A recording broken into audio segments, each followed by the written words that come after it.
Good evening, everyone. Team Aylert here, coming to you with our last video blog here in Project Money. I know you've just loved watching these, and I've loved putting them on for you. So we're in a little bit of a reflective point right now, and Liz and I came up with a list of 3 things that we're proud of from our participation in Project Money, and we wanted to share that with you. Number 1, Liz and I now talk about our finances. Something we didn't do a lot before. I'm sure that Liz has mentioned it in news interviews. We've blogged about it, but now almost on a daily basis we talk about our finances. We talk to each other about what we want to do, what we want to spend, and it's a conversation and it's a team, and I feel so good about that. Number 2, we've started working towards our long-term goals. A lot of people come up with long-term goals, but they kind of lack that motivation to get started on them. This program forced us to get started on our long-term goals. We've started saving for Beckett's college education through his EdVest College Savings Fund. There's currently about $1,600 in that fund. We put a couple $100 every month into that fund, and it's going to be a pretty significant contribution towards him when he's of college age. So we feel great about that. And number 2, we're putting away a lot more money towards our retirement. And that's something that we're going to try to revisit on a yearly basis and make sure that we're putting enough away so that when we get to be retirement age, we can actually make that choice and enjoy our retirement years together.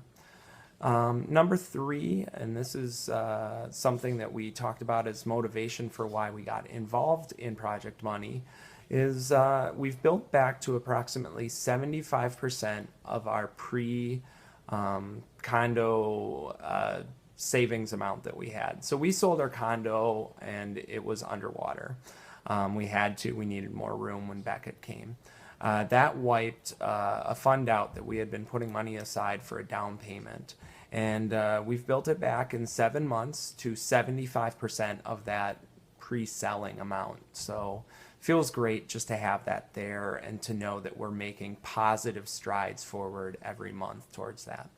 So we want to help you out. So these are 3 tips that we thought we'd pass along to you to help you get started in bettering your financial standing or your savings accounts. So, excuse me. Number 1, track your expenditures for a week, for a month, couple months. Get an idea of what you're spending on a regular basis. This will help you identify areas that you can trim back, areas that maybe you're overspending on.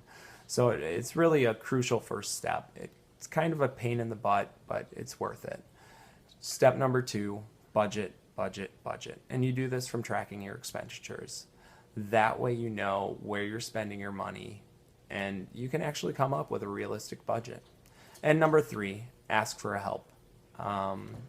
Whether that's a friend that you know you think is good with their finances, your financial institution, Summit Credit Union, if you're a member there, they have this available for everyone. But I'm sure other financial institutions have that too. So those were just 3 tips, and thank you for following along on our video blog on our 7-month journey, and we'll make sure to report how things turned out in February. So long, everyone.